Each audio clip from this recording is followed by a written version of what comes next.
بسم الله الرحمن الرحيم. اللهم صل على محمد وآل محمد الطيبين الطاهرين.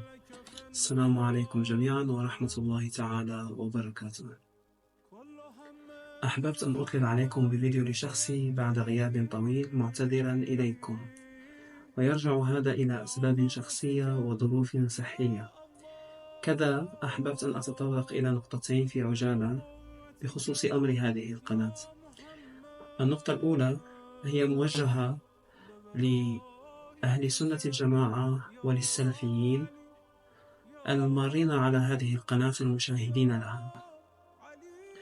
أريد أن ألفت انتباهكم إلى أن الهدف من إنشاء هذه القناة والغرض منها ليس إطلاقا إسقاط طائفة ولا إعلاء طائفة أخرى، وإنما الهدف الأسمى والأنبل هو إعلاء الحق ونصرته والدفاع عنه وإظهار الحقيقة ودحض الباطل ومحاربته وتتبيره وإسقاطه وتسقيطه، لا أكثر ولا أقل.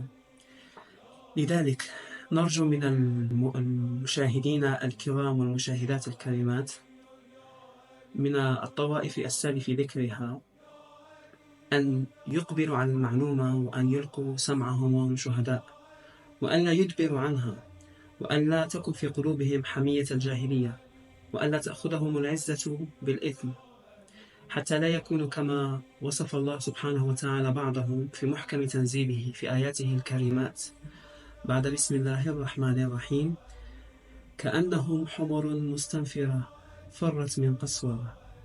صدق الله العلي العظيم.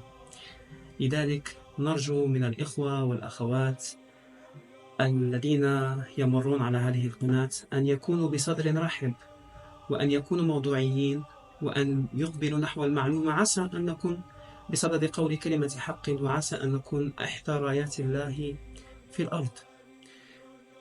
النقطة الثانية هي نقطة تتعلق بمشاهدي هذه القناة، كذلك من كل الطوائف المسلمين ومن محبي ومتابعي هذه القناة القدامى.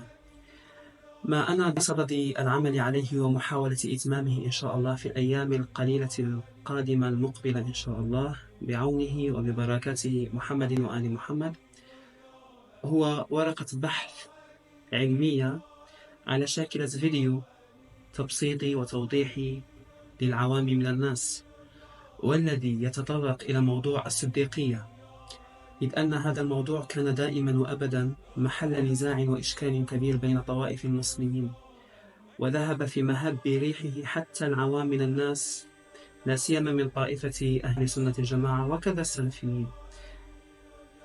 لذلك نحن نريد أن نوضح كيف قد تم إعطاء هذا اللقب لأبي بكر، وهل هذا اللقب يستحقه أبا بكر عتيق بن أبي قحافة، ومن الذي أعطاه إياه، إذ أن هذا اللقب أعطي له من قبل معاوية في ظل حربه ضد الإمام علي بن أبي طالب، حربه الإعلامية فيما سميت بمراسيم معاوية، ونهب وسلب وأخذ هذا اللقب من صاحبه الحقيقي الإمام علي بن أبي طالب عليه الصلاة والسلام. لذلك نسأل الله سبحانه وتعالى ومحمدا وآل محمد التوفيق والبركة والتأييد والتثبيت والنصرة في هذا الأمر، إذ أنه سوف يكون الموضوع الأول الذي سوف أنطلق به إن شاء الله إلى بقية الأيام، مع مواضيع أخرى مهمة جدا لإنارة عقول المسلمين ولتبيان الحق وإظهار الحقيقة، لغاية توحيد المسلمين إن شاء الله على الحق وعلى الحقيقة. إلى ذلكم الحين نسألكم الدعاء. هذا وجزاكم الله وأهل البيت عنا خير جزاء، والسلام عليكم جميعا ورحمة الله تعالى وبركاته.